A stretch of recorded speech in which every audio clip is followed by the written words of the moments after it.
I'm stand up. All right, listen, I'm about to help you. Hold on. To me when I tell you to get on your knees. Property up, please. I sure will, after you have a seat. Try to fucking help me out, man. I can't go to fucking jail for... Be ready, fasten your seatbelts, and grab your popcorn because you're about to witness the spectacular nosedives of law enforcement's not-so-finest. From Officer Donovan Rojas' boozy blitz to James Hodges' stickwise situation, and Clarence Gale's crushing encounter to Stevenson's roadside regret, we're rolling out the blue carpet for a parade of police blunders. The Brian Philippak comedy of errors. Now for our first case. Let's go to the quaint town of South Carolina, where the tea is sweet and the people are sweeter. We find our not-so-sweet story of Clarence Gail, a 58-year-old man who strolled down the lane turned into a walk of pain. Clarence, a man more metal than flesh thanks to rods and pins holding him together, faced a challenge that day that no amount of steel could prepare him for. Hey, let me see your hands. Bird, get on the ground. Get on the ground. Get on the ground right here. Get on the ground. You, Bird, you sharp, get on the ground. Over here. On the ground. On the ground. Do you not listen? Get on the ground. It was just another sun-kissed day when Officer Dukes, with a badge shinier than Clarence's knee joints, mistook our bionic man for a perp. Get on the ground. Get on the ground. There's a gun behind me. With the grace of a bull in a china shop, Dukes commanded Gail to hit the dirt. But Clarence couldn't comply quickly due to his cyborg-esque enhancements. Did our officer pause to consider this? No. He went full RoboCop. Gun behind me. There's a gun, I believe, behind me. I ain't got no gun now. Stepping on Gail with the finesse of a tap-dancing elephant, causing injury and insult to a man who just wanted to enjoy his day. The aftermath was as messy. Bro, you got a gun on you, man? No, I ain't got no gun. Right, I don't want no gun. I'm stand up. All right, listen, I'm about to help you. Hold on. Officer Dukes, realizing his gaffe, tried to dance around the issue, spinning a tale that would make Pinocchio blush. But the damage was done. The town's whispers turned into roars, and the powers that be gave Dukes the boot faster than you can say. Yep. Listen. Yep, they slammed my head down on the cement. Yep. Go back inside. Go back in the house. Go back in the house. Ain't nobody talking to you. I got head trauma. Go back in the house. Yeah. He was in front of the car when I came up. He was walking like this. And I thought it was a gun at first. That and the evidence of what he had. What? Can I get a card for me? I don't have one now. We don't have one. They don't give us cards. Okay, what's your badge number? 1059. Let me see if I can get my phone. Hold on. Hold on, we have cards. Okay. Thank you. Unlawful use of force. But let's not forget about our hero, Clarence. After the dust settled and the legal eagles had their say, Gail's bank account got a little heavier, to the tune of $650,000. That's right, justice served with a side of greenbacks. Now, let's get a quick legal quip from our man Larry. Hey Larry, give us the lowdown. When officers mistake metal for metal, it's not just a step, but a leap in the wrong direction. Compensation served. Career swerved. Justice observed. So the takeaway from this case is whenever you're carrying more iron than a blacksmith, maybe give the guy a break before you break something on him. Officer Donovan Rojas' DUI disaster. Now fellas, get ready because we're about to take a wild ride with Officer Donovan Rojas, whose decision to mix booze and cruising in his patrol car turned the streets into a real-life game of cops and robbers. Get out of the car! Hands over here! Turn around, do not face me, turn around.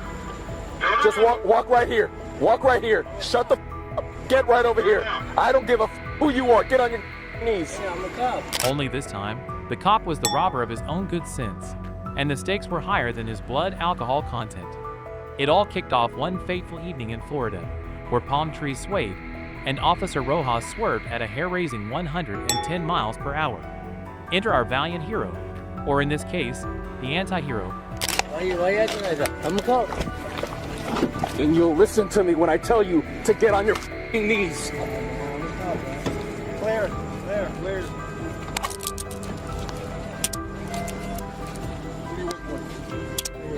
You used to work for Miami-Dade. Be quiet. Don't say another word. You hear me? Who led his fellow officers on a chase that would make O.J. Simpson's slow ride look like a snail race. The pursuit was hot, the sirens were blaring, and Rojas' career was rapidly deflating like a punctured tire.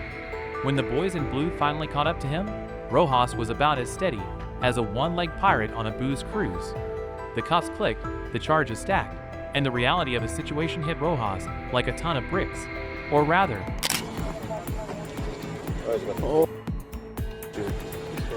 Jesus.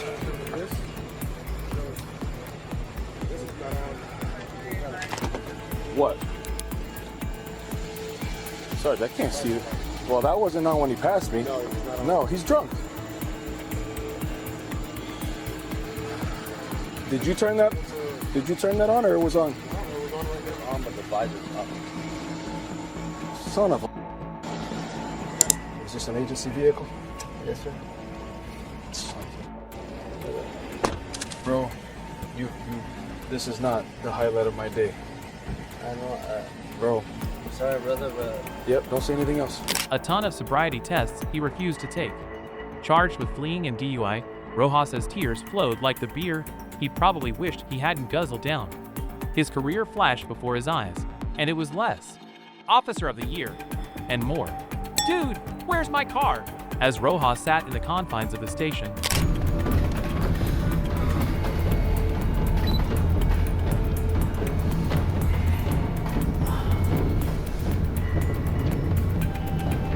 His sobs echoing off the walls, the weight of his actions settled in. No more badge, no more gun, just a whole lot of time to think about the high-speed chase that ended with his high-flying career grounded for good. And now, for a dash of legal spice. Hey Larry, hit us with your best shot. Legally speaking, of course. Drive drunk as a cop, and you're not just above the law, you're crashing right through it. DUI, not just a mistake, a career breaker. So the moral? When you play fast and loose with the law, you might just end up with a hangover that lasts a lifetime. Remember, don't drink and drive, especially if your car has sirens on it. James Hodges' walk of injustice. Now it's time to recount the stroll that turned into a staggering misstep of justice for James Hodges, a legally blind veteran whose walking stick became the centerpiece of a bizarre case of mistaken identity. It's a tale that'll have you questioning whether you're hearing a script for a sitcom or a slice of real life. Our scene opens in the streets of Lake City, where Hodges, armed with nothing but his trusty walking stick and the confidence of a man who served his country, found himself in a standoff with law enforcement. What's this in your back pocket? I just saw you walking it. It's a navigational aid. What's the problem? You a tyrant? Yeah, I am actually. What's your name and date of birth? I don't have to give that unless Yes, sir. I was investigating. You have reasonable. Do you want me to put you in handcuffs right now? Yes, sir, I do. What is your suspicion? It looks like you're carrying a gun in your back pocket. I'm stopping to make sure you're carrying it properly. You don't have you to... ensured that it's not a firearm? No, you keep turning so I can't see it. You don't have to be a dick to me. Well, you're being one to me. No, sir, I'm doing my job. Am I detained? Yeah, you are. What's your name and date of birth? It does not matter. Yes, sir, it does. Do you have a crime? Would you like me Call to your put you in? supervisor, He's right please. here. The stick, a tool of independence for Hodges, suddenly became an object of suspicion for a policewoman who must have skipped the day they taught common sense at the academy. The encounter, which should have been a simple, "Good day, sir," turned into a, "What's that in your pocket?" faster than you can say. ADA violation. Hodges, with the patience of a saint and the sight of none, tried to explain the obvious. "It's a stick for walking because, you know, I can't see." But logic was on holiday, and instead of backing down, our officer doubled down, leading to a search and arrest as illegal as a left turn and a red light. All right. You don't. What's the stop you for? For a walking stick. So, And it could look like a weapon. She asked you to present it, okay? Now she's asking me for ID. Okay. I don't need the ID unless there's reasonable articulated suspicion that I have committed a crime, am committing a crime, or about to do a crime. Sir, and her suspicion was that you were armed, okay? And she's asking you for your ID. Well, now she has verified that I am not armed, okay? So there is no problem. You got your ID or not? I do have my ID, but you don't need it, okay? okay? Hodges, who probably thought his day would be the usual walk in the park, ended up taking a detour through the legal system, spending 26 bewildering hours in jail. Meanwhile, the officers involved found themselves on a suspension.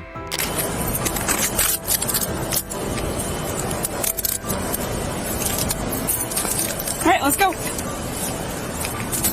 I want your name and badge number 2, sir. Have a seat. You want to pick my property up, please? I sure will, after you have a seat.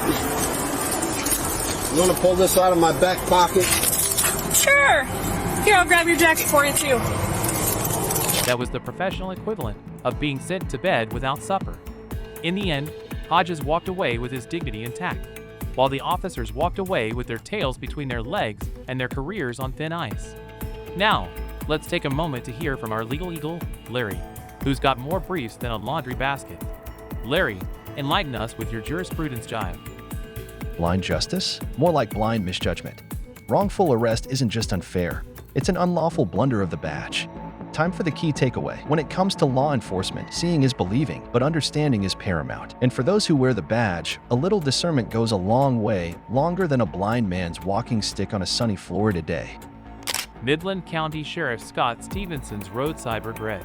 In the annals of, "Oh no, he didn't" moments, we find Midland County Sheriff Scott Stevenson, who turned a roadside nap into a career nightmare.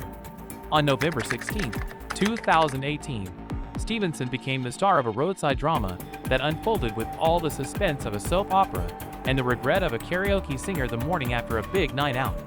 Now just imagine a sheriff, slumped over his steering wheel, not in the throes of catching bad guys, but in the grips of good old alcohol. And now enters Kalkaska Sheriff's Deputy Ashley Van Sloten, who probably expected a flat tire or a lost tourist, not a colleague marinating in his own merry juices. Sir. Pardon? Pardon? Sir. You need to wake up and talk to me.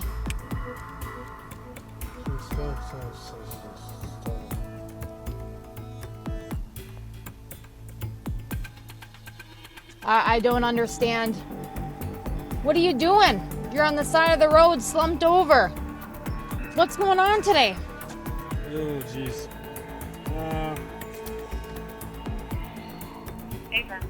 Holy shit. What is, What do you got me lit up for? I have you lighted up because we had a call. Well, first off, it's so no one hits us. Yeah. And second of all, someone called, said you were sitting on the side of the road, slumped over, which you were. Yeah. Yeah. Alright. What's going on today? Nothing. Nothing? No. You gotta give me a little more than that. Not just, we don't all just sit down and sleep on the side of the road. Oh, I'm sorry. Have you been drinking? Yeah. Yeah? Yeah. Okay. Yep. Bad. Okay. Bad. I'm not driving. Right, but you... How did you get here is the question. Yeah, I know.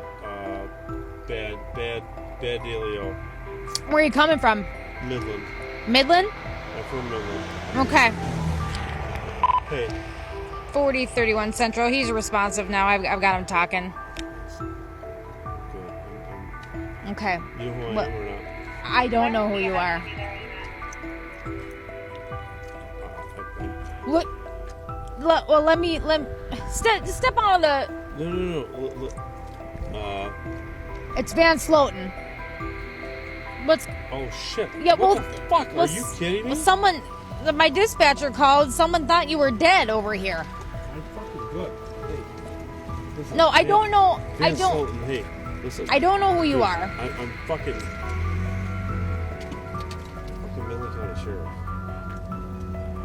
Van Sloten, with the patience of a kindergarten teacher, tries to rouse Stevenson, who's about as responsive as a teenager at 7 a.m. on a school day. Sir, can you wake up? She pleads, as Stevenson mumbles something about having a bad day. If only bad days could explain away being found pickled in a parked car. I'm fucking good. I had a fucking bad day. Okay? I don't need EMS. I don't need you. It'd be cool if the what you know, but I do not need EMS. I'm fucking military. I'm very frickin' embarrassed, like you can't frickin' believe. You can't frickin' believe. How many drinks have you had? Today? Today. Ooh. The last 4 hours. 4? I don't know. In the last 4 hours? Yeah, it's 4 o'clock. A little after about 4:30. They took their lunch off. Yeah, it's 4:30. Yeah. 4. So it's 4 and 4 beers, 4 beers. 4 beers? Okay. Yeah. That yeah. You'd burn that off. I can Was burn the it. last and you had the last one 2 hours ago? Yeah, probably. Where at? I was Midland? No, Gladwin. Yeah, because that's where I came from. Okay. Yeah. Hands down at your side. Count out loud each step. 1, 1,000, 2, 3, 4, 5, Right. 6, 7, 8, 9. Pivot. And then follow back 9 steps. Hands down at your side, counting out loud. 1, 2, 3, 4, 5, 6, 7, 8. The plot thickens as Stevenson, now somewhat awake, confesses to his liquid lunch with the casualness of someone admitting they forgot to floss. Yeah, bad, he says, as if he's talking about a movie he didn't like, not his current state of inebriation.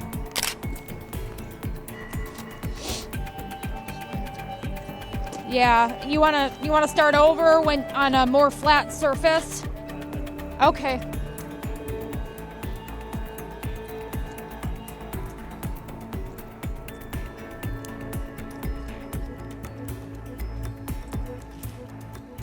Okay. Okay. Ready? Ready. Ready when you are. Sure. Yeah, I don't know if I want to do right or left foot. it's up to you. Whichever one's more comfortable for you. But wait, there's more. As EMS arrives, Stevenson's tune changes faster than a chameleon in a disco. Suddenly, he's not so keen on assistance, perhaps realizing that medical help comes with those pesky breathalyzers. And when Sheriff Jerry Cannon shows up, it's as if Stevenson's life flashes before his eyes, along with his career. Then Slotin, now playing the role of the stern but fair protagonist, has Stevenson attempt sobriety tests, which he fails with the grace of a newborn giraffe. Then comes the breathalyzer test, and guys, it's not looking good. Stevenson blows a whopping 0.23, and that's when the bargaining begins. 1, 2, 3, 4, 5, 6, 7, 8, 9, 10, 11, 12, 13, 14. Jesus Christ, Jerry, help me out, man. Stevenson pleads, throwing around the J word like it's going to summon a miracle. He's not just in hot water, he's in boiling oil, and he knows it. The desperation is palpable as he tries to negotiate his way out of cuffs, out of a cell, out of reality. But the law is the law, and even sheriffs aren't above it. Jesus Christ, I'm fucking praying. I know the situation I'm putting you in. I fucking Jerry. Jesus Christ. Give me a fucking, try to fucking help me out, man. I can't go to fucking jail for fucking. Thank you.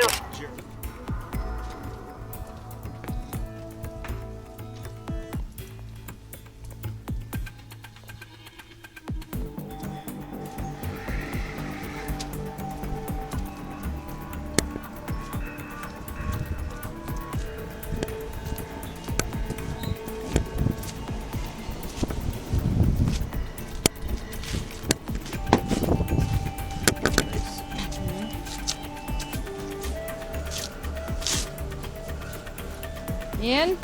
Good. Stevenson's pleas fall on deaf ears, and rightfully so. Then Slotin and Cannon aren't buying what he's selling, and Stevenson's fate is sealed. It's a sobering moment, pun intended, for the sheriff, who realizes that his badge isn't a get-out-of-jail-free card. In the end, Stevenson is taken down to the station, surprisingly without cuffs, a courtesy perhaps extended due to his badge. He's booked on DUI charges, and in a twist that'll have you spitting out your coffee, he doesn't lose his job. Yeah, you heard it right. He stayed sheriff until 2020, proving that sometimes the script of life is stranger than fiction. And now, let's get a quick legal dose from resident expert Larry. Driving under the influence? More like career suicide. Even a sheriff can't dodge the long arm of the law.